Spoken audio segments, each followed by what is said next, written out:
pleased to be starting the day discussing nutrition. As many of you know, I'm a veterinarian by training and a nutritionist by passion. And for me, feeding is both an art and a science, and we have three great practitioners here to hear from today. So our first presentation is what goes into making your feed as safe as possible.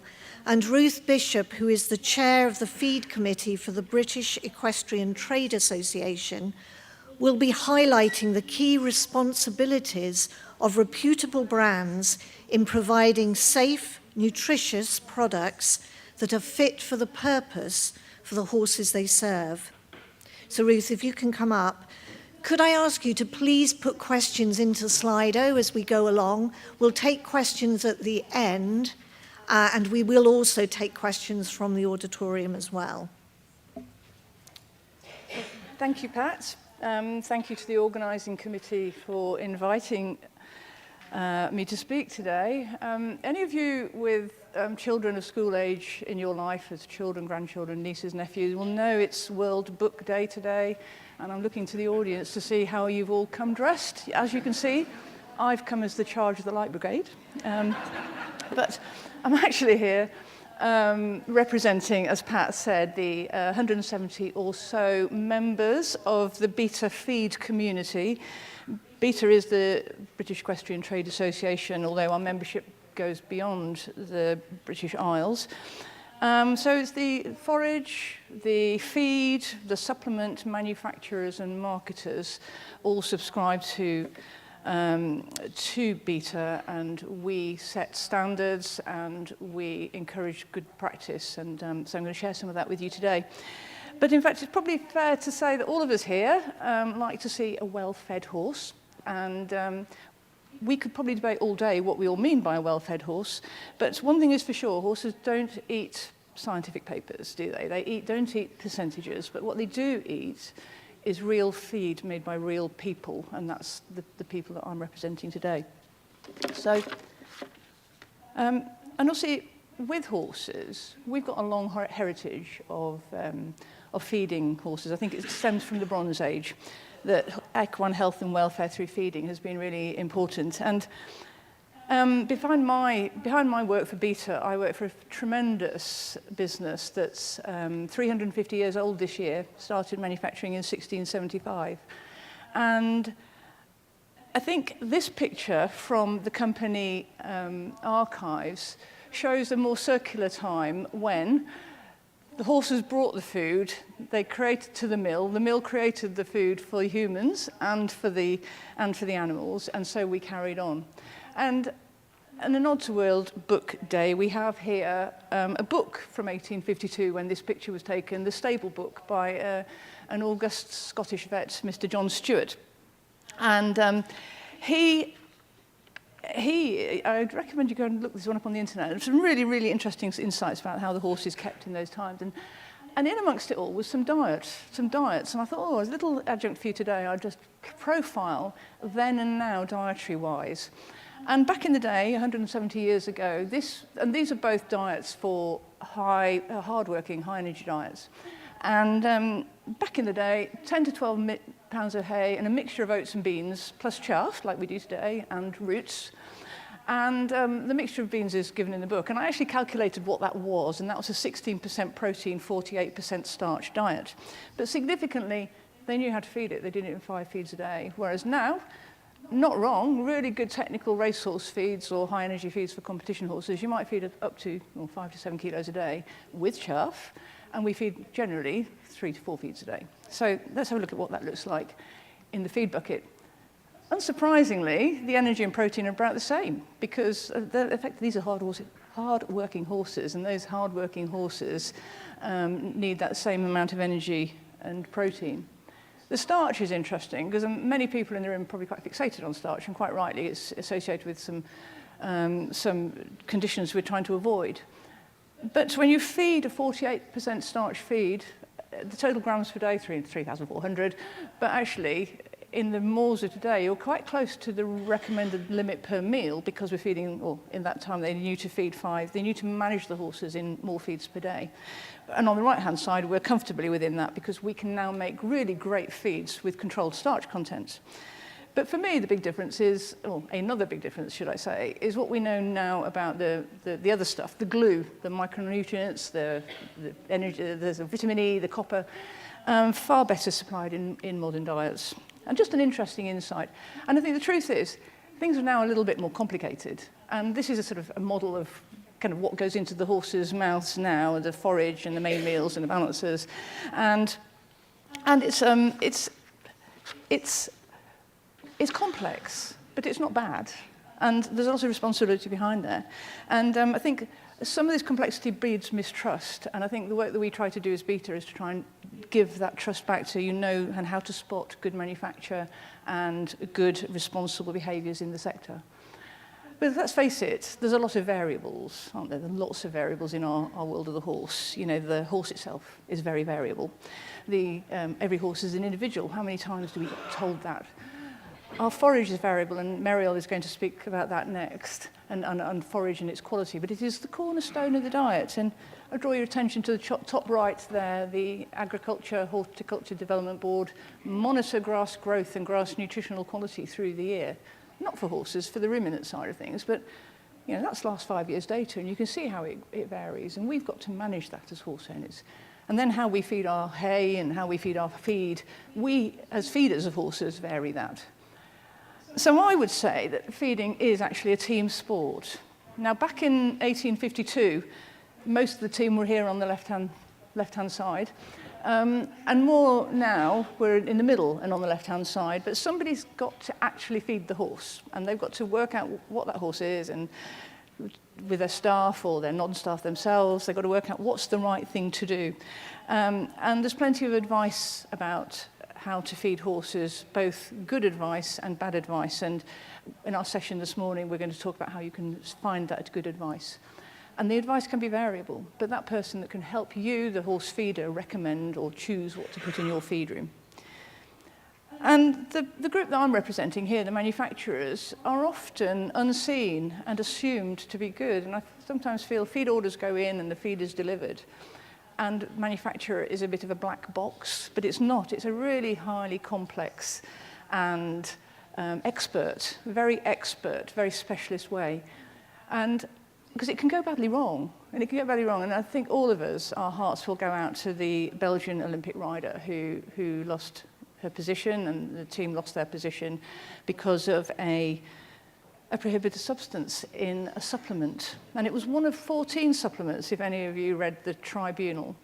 But the news headlines were that all supplements are bad. And in my view, all supplements aren't bad. There's a huge amount of attention to detail in putting together feed products that you are trusting us, the manufacturers, to do day in, day out. And we're doing it in a very large and complex world, of which horse is a very small part of the feed community out there.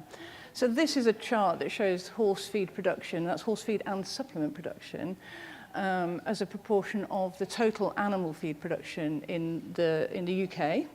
And you can add on another 100,000 and another sort of 30,000 or 40,000 if you want to add in the Irish community as well. And then, of course, you've got human nutrition as well, and a lot of the animal feed produced here is designed to produce food for animals that we then eat. So we're small, and that means we are using ingredients, whether it's for human nutrition or animal, big animal nutrition, if you like, being bought for another reason and being bought in large quantities for other reasons. So our promise to you as a feed community is that we give you that specialist knowledge, that the horse stuff is looked upon very, very carefully.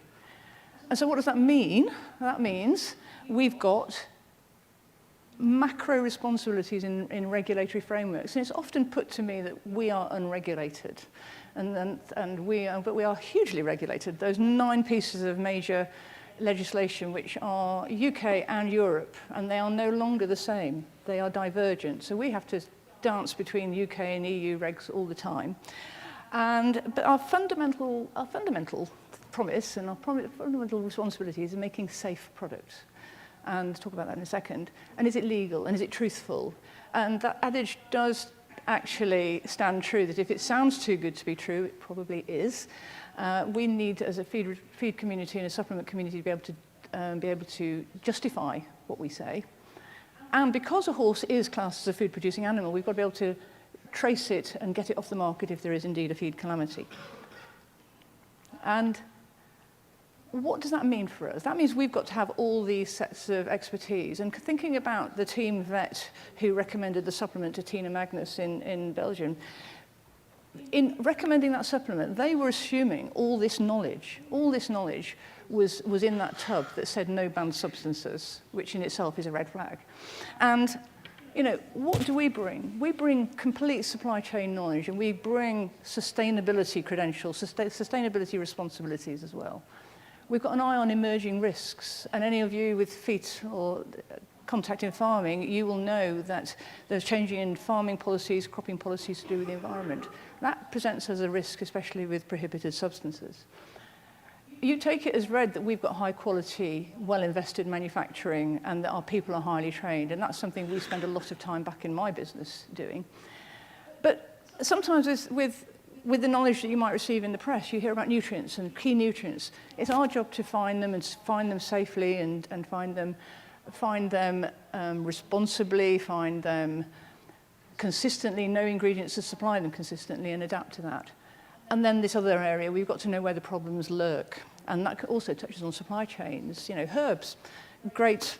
Many of you probably use them, but if that herb is dried in a factory that dries tea, you've got a potential caffeine contamination, and that's the sort of stuff that we are spending a lot of time doing day in, day out. So how do you spot the good ones? And in the UK and in the EU especially, from a feed safety point of view, we've got UFAS. It's a feed safety scheme that members sign up to, and a set of protocols that we need to follow to deliver feed safety. In Europe, it's mirrored by GMP+. And TASC, because everything comes in on a vehicle, TASC is the quality scheme for road haulage. So we're very careful about how we carry things and what's in those lorries before they arrive at our factories.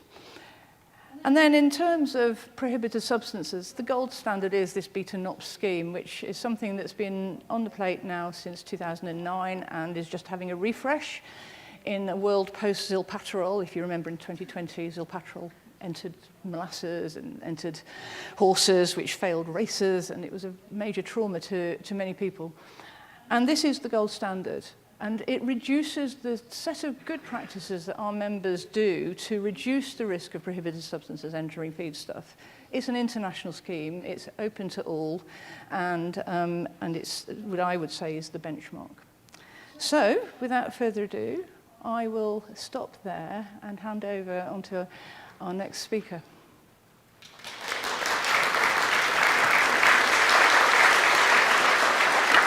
We do now move on to our next presentation, and this is from Professor Meriel Moore-Colyer, who's Professor of Equine Science at Hartpury University.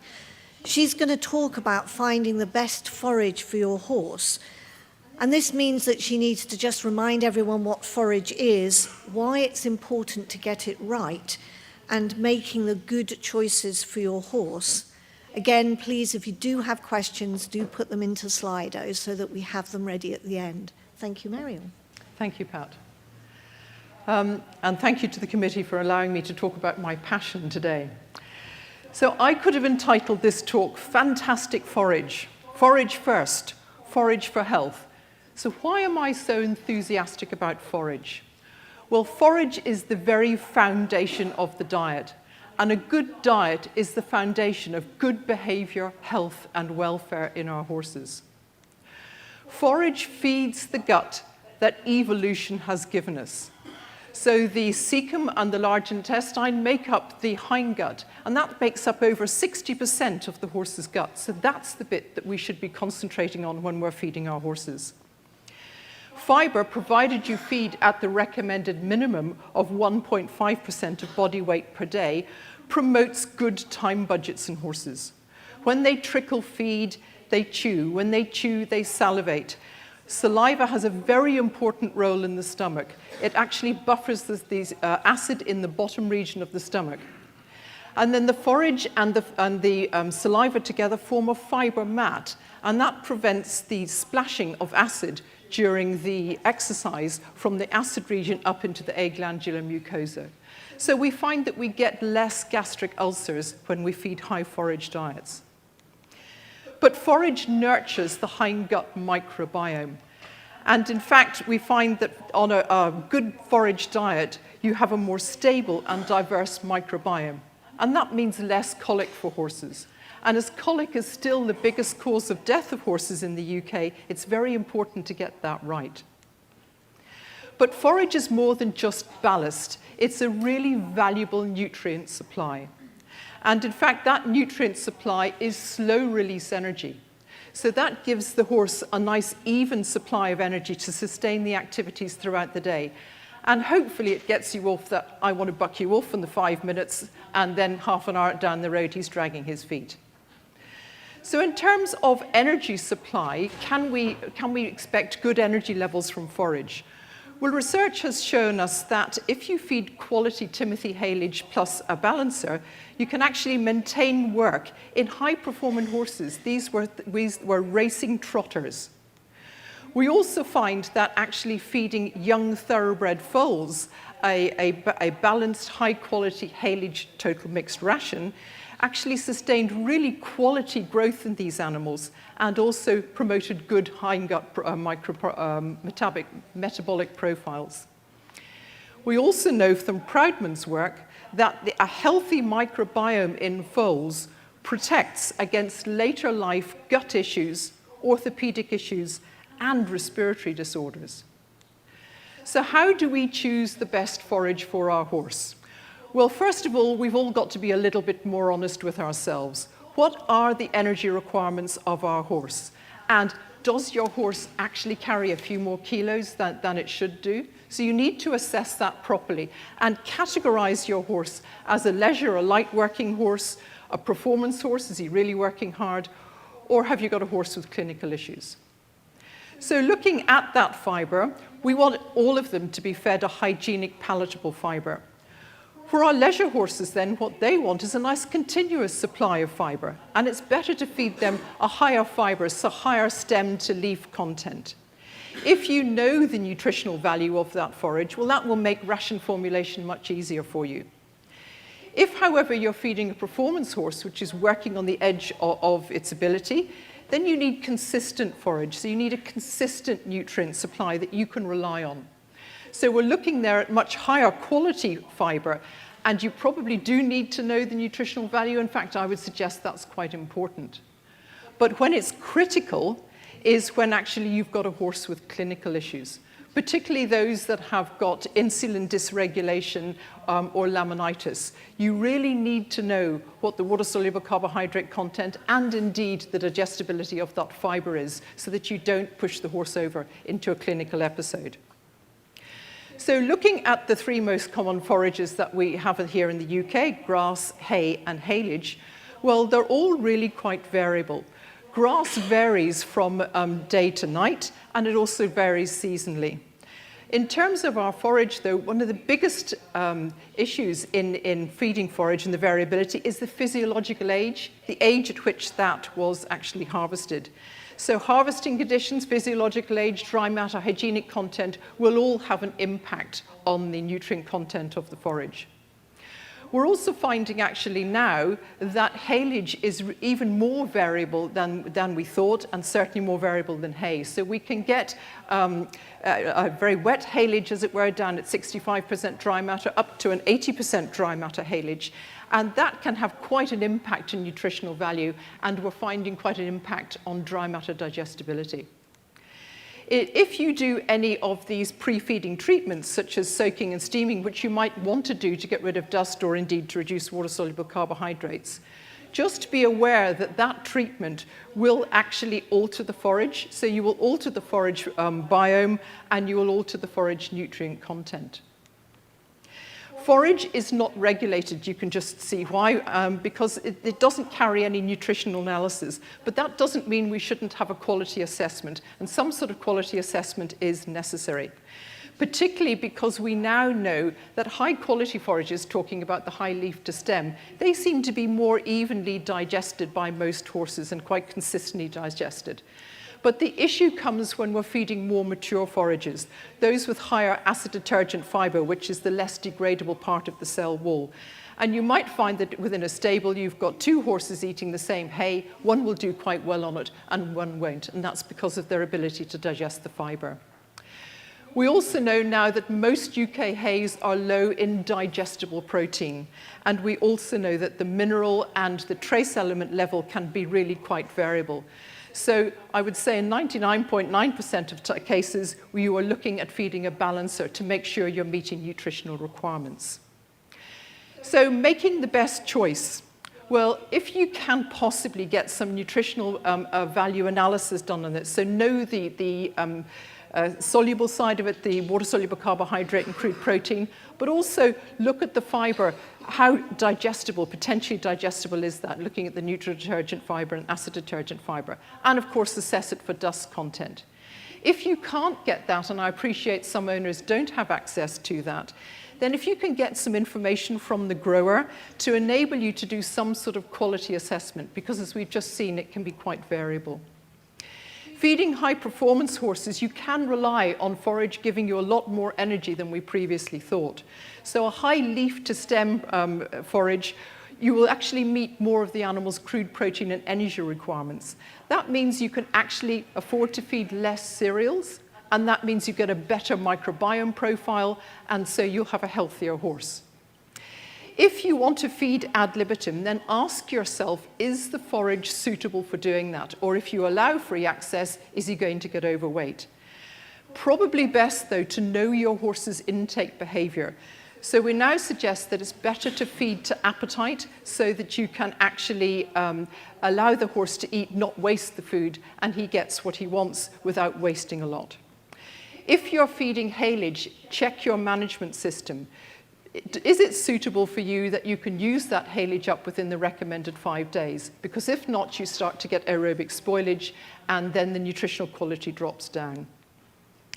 So dealing with this variability and change can be a bit challenging.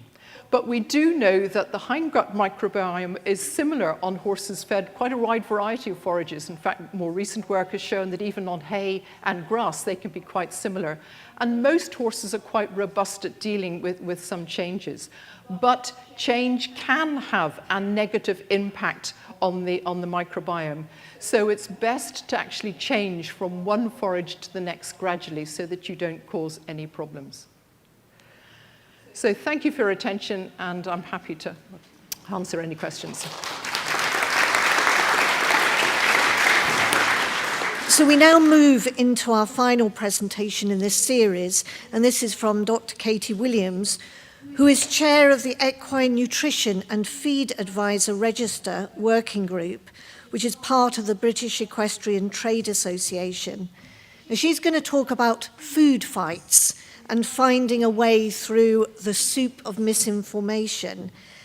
And the talk is going to look at how you can locate reliable and trustworthy sources of advice and information, as well as the importance of choosing equine nutritionists and feed advisors who conduct themselves professionally and engage in CPD. All that in 8 minutes.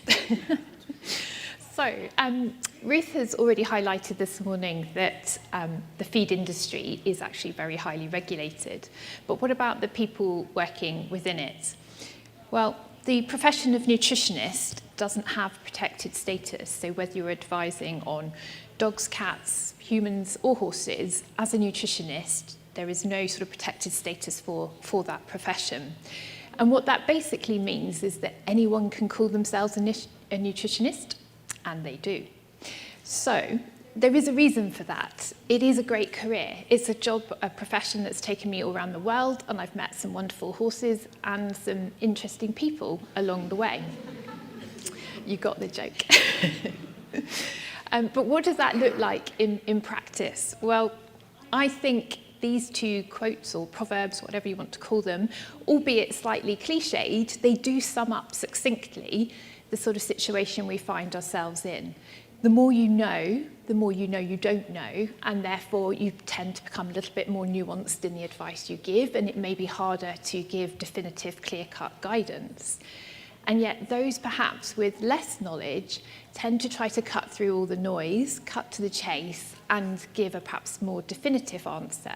And you can imagine when you're bombarded with millions of bits of information every single day in every part of your life, that actually having someone to say, well, this is what I did for me and my horse and it worked, is very powerful. And you can understand why people buy into that and go along with it. Now, where does that confidence, or should I say overconfidence, come from? Now, you may not be familiar with the names of the psychologists that developed this or characterized this phenomenon, but there is a lot of consensus around the fact that we all tend to overestimate our own abilities, and the example given most frequently is that of driving. And if there's any husbands and wives, I can see the knowing looks between you about this, in that we always tend to overestimate our own ability. Now, I think there's a little bit of a humility involved in this. We don't tend to think we're the best at everything, or we perhaps might be thinking that we're going to be accused of being bragging if we're suggesting we're better than everybody else. But I think also we don't want to admit to being average. You know, to protect our own ego, we're generally going to put ourselves in that slightly above average but maybe not perfect category. There is much more debate as to the cause of this phenomenon. And I think the takeaway from it really needs to be that just because you know more than the person asking you, it doesn't mean that you have the right answer. And I think that is very evident in the equestrian industry. I think a lot of the advice or the sort of giving of information comes from a good place. I think we want to try and be helpful. We want to impart our knowledge and share what we know. But as I say, if you think that you know more than the person that you're giving advice to, there is a tendency to impart your advice, whether it's actually correct and up to date or not. And somewhat uniquely, I think, in the equestrian industry, there are very many stakeholders involved and very many factors involved in determining what you're going to feed your animal. You may be having a really tough time riding, you may not be able to handle your horse on the ground, but the one time you get some positive interaction is very often when you feed them. And nutrition and feeding generally is not a functional act anymore, not simply functional. It is a social, emotional, and habitual sort of experience. You actually express your love and affection for those around you, including your horses, when you feed them or offer them a meal. And we need to bear all of those things in mind when we're trying to give advice and guide people. And you think about all the different places where people get information. There may be several professionals advising a horse owner. It could be their vet, their trainer, their farrier, their nutritionist. Never mind the people that they're interacting with online. And of course, we shouldn't forget the yard matriarch, who will be imparting everything she knows to you. So we need to think about all of those complex relationships when we're advising horse owners. What can we do to try and increase the trust in our profession? Well, in the human nutrition profession, dietitian does actually have protected status. So the Association for Nutrition represents those people who aren't dietitians, but who are working in the nutrition industry. Did anyone notice the R Nutra letters after my name on the first slide? No. Had anyone come across the Association for Nutrition previously? One or two. Unfortunately, because it's an organisation that really represents human nutritionists, although they do have some animal nutritionists on their register, it doesn't really resonate in our industry. And I think to get our house in order, we are looking to try and develop our own version, our own register, which I'll come to in a minute. But I think we need to define what we're doing as nutritionists and what our role actually is in order to develop trust in our profession. And this is my attempt, and sorry it's coming up line by line, at a definition for an equine nutritionist. So that interpreting all of that legislation and ensuring compliance that Ruth alluded to earlier is key. We're obviously providing information to others, but we're formulating rations and feeding programs, and I think increasingly so, sustainability of those diets needs to be uppermost in our thoughts, and I think that was something that was highlighted at the National Equine Forum last year. So we are mindful of this, that we've got to be able to feed horses sustainably through in the field and the forage, as well as the packaged feed as well. So it's a really diverse role, and it's, again, one of the reasons I enjoy working as an equine nutritionist. Learning from other sectors, so the Association for Nutrition, it was a huge achievement for them to actually have a nutrition module embedded into the medical curriculum. And that's a significant difference to the veterinary curriculum, where there's hardly any nutrition training provided, and still less specifically on equine. And this was an area I actually researched for my PhD a few years ago. And it's not a criticism, because they have a very crowded curriculum. There's a lot that they've got to fit into 5, 6, 7 years. But we need to do more to help vets and the other allied professionals to identify issues such as obesity and then refer to specialists, which is the model that the Association for Nutrition have embedded into this module for doctors. And if we can offer support, these professions, particularly veterinary and obviously medics, doctors, they're under huge amounts of pressure. There's a lot of caseload that they're trying to get through, and if we can work collaboratively as professionals, then it's going to be mutually beneficial. But we've got to gain the trust of those allied professionals as well as the horse owners, so that they seek support from the right people. And that's why it's my pleasure to be here this morning as the sort of chair of the Working Party to introduce the Beta Equine Nutritionist and Feed Advisor Register. There are many of the Working Party in the room, so before I forget, thank you very much for all your support and help.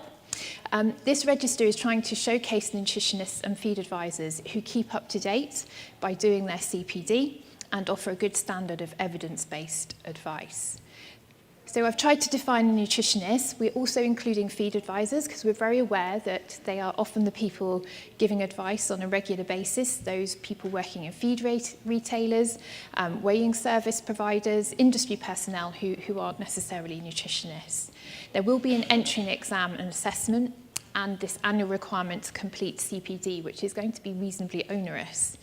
Most importantly, from my perspective, is that there will be a code of best practice. And that's going to ensure that, or recognise those people who are working responsibly and professionally. I do want to emphasise that all are welcome. This is not a closed shop. Anyone that wants to call themselves a nutritionist or a feed advisor is very welcome to join the register, as long as you undertake those obligations. We need your help, and again, I like taking quotations and citations from other places to illustrate my point succinctly. This was a report from a few years ago in the US, recognising that nutrition professionals have a key role to play in trying to overcome some of the health challenges, but collaboration is key, and that's why it's fantastic to be here this morning to talk about this register more widely and to ask for your support. We are trying to get our own house in order and raise standards, but we need your help in signposting people to this register.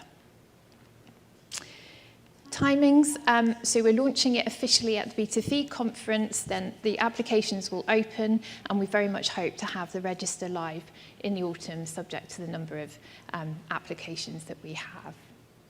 But if anyone has any questions, I appreciate it's a very short presentation. Very happy to answer questions now or over lunch. Thank you very much.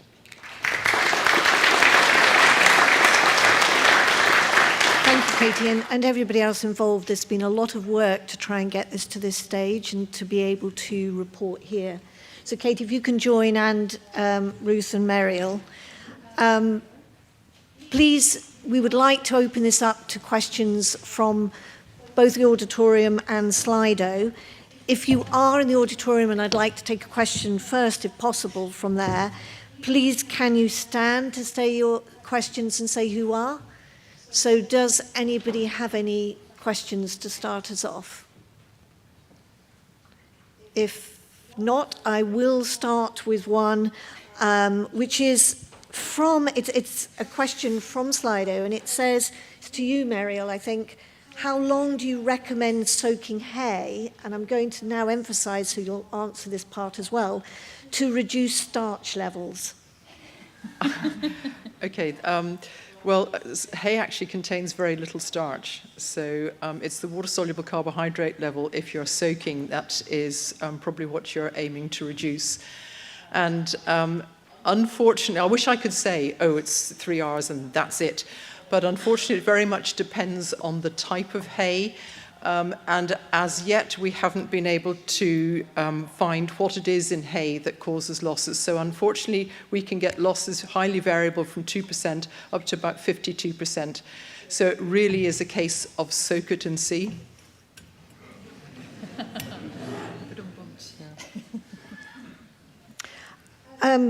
Yes, what about, just following that up, Meriel, what about temperature and time of year? Do you have anything on that? Well, I mean, if you want to boil that amount of water and put on very hot water to soak a big hay net, then you will probably speed up loss of water-soluble carbohydrate. And in the time of year, it's a bit colder. You will maybe leach a little bit different, but it's just hard to predict, because some hays will lose a lot of WSC in 8 to 12 hours, and others won't. So unfortunately, it's hard to predict. Yes, so just an advice is to start off with as low as possible. So going back to Meriel's comment, if you've got a clinical problem, you need to try and make sure you know your hay's low, and then use soaking as an adjunct. Just don't rely on it. I think that's the conclusion. And then, do we have any other questions in the hall at the moment? If not, I'll continue. And Katie, I think picking up with you, compared to the livestock nutritionists, why do you think there does seem to be a little bit, the equines are viewed a bit differently than our livestock nutritionists? I think with the livestock, it's quite easy to measure results. Your productivity from your animal is there. So I think, you get the value, you understand if you're given good advice, you can see the effects of that advice. I suppose, well, maybe with equine, I think there's a lot of experience and knowledge that people want to impart. So everyone gives advice, and it perhaps devalues the advice of the professional. And do you also think that part of the issue with the livestock may be that we can measure, like milk production, egg, and with the horses, performance has so many other factors? Yes, exactly that. So the productivity output you can actually measure much more easily with a livestock animal compared to a horse. I think there's probably generally more research in livestock nutrition, so it's probably a little bit more nuanced, so you want to seek professional advice. And I think the professionals tend to work much more collaboratively. I don't necessarily think vets would be commenting on nutrition for livestock animals. They would see the specialisms and recognise their allied professionals. Thank you. And then, down at the front. Can you stand and wait for the mic? They're enjoying the exercise. Hi, Siobhan Dillon, Applied Equine Podiatry. How does modern farming methods affect the nutritional values of your forages and your concentrates? And how does that affect the kind of advice that you are able to give to people? Is it making a big difference? I mean, personally, my personal experience, back in the day, if I needed a protein kick because I got an old horse that would just waste, I'd use soya. But now, because of the modern farming practices, although it's a good protein source, the agrochemical load associated with it could be causing problems with metabolic horses, and certainly horses that I've seen have problems in terms of their feet. The agrochemicals is a significant factor. Thank you. I'm going to go, Ruth, to you because it's sourcing ingredients. Well, what a fantastic question, and a very big question. Pat, can I have another 13 minutes? No. So, I mean, modern farming practices, for a start. I think the primary role of farming practice is to grow food for humans, and so these farming practices take place all over the world. And with regard to soya, Soya is a legume, just the same as peas and beans and the rest, and it just happens to be an interesting ingredient insofar as the quality of the protein that is very good, and so it has become the predominant protein source. But the soya that comes into our feed mills, if you like, is processed. It's had the oil removed for human food production, and it's the soybean meal. And that processing involves heat treatment, which, in relation to some of the comments made against averse to soya, like phytoestrogens, they are generally cooked out. And in fact, when I began my career as a nutritionist, all the protein sources have what we would call anti-nutritional factors associated with them.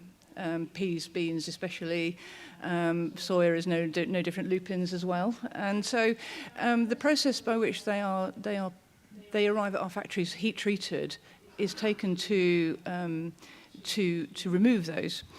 And I think a horse feed formulation, even a high energy, high protein formulation, is probably about 8% of a protein ingredient, maybe 10. And that's quite different to, say, pigs and poultry, where the soya would be a much higher proportion, or the protein ingredients would be a higher proportion. And so these allegations of, or suggestions that there might be phytoestrogens, we, as beta and as equine nutritionists, took this very seriously, because we thought, hang on, is this harming the horses? So we looked to the pig and poultry community to see whether this was an issue in pigs. And obviously pigs produce 11 piglets at a time, and they produce them very well on soya-based diets. So agri-practices per se, I don't think are affecting the ingredients we have, but in terms of our responsibilities, is we've really got to keep tabs on what's coming in and the trends within that.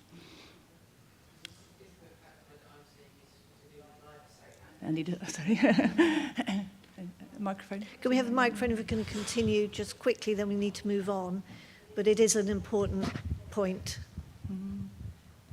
I think that it's actually the application of the pre-harvest desiccant practice through glyphosate and the glyphosate content.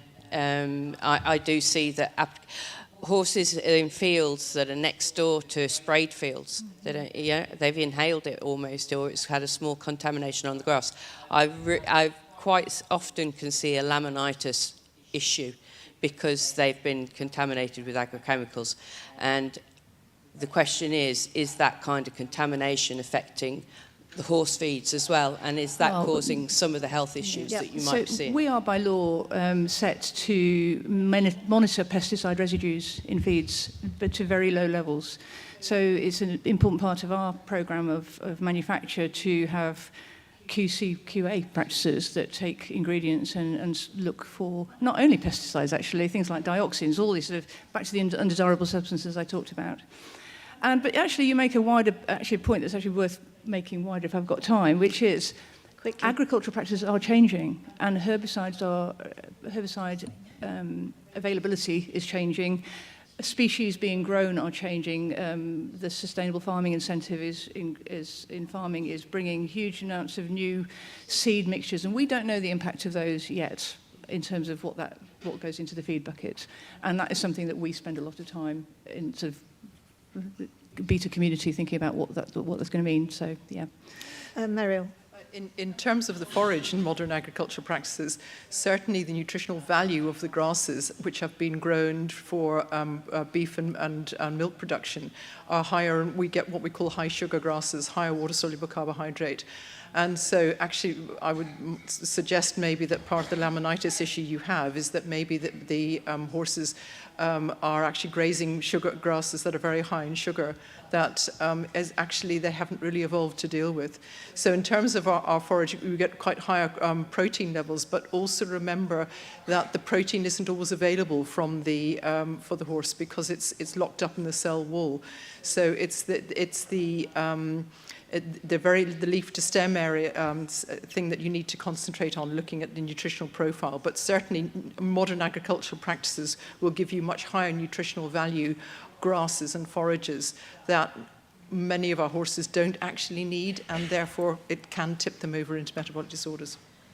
Very quick, then we've got a very highly rated on our Slido.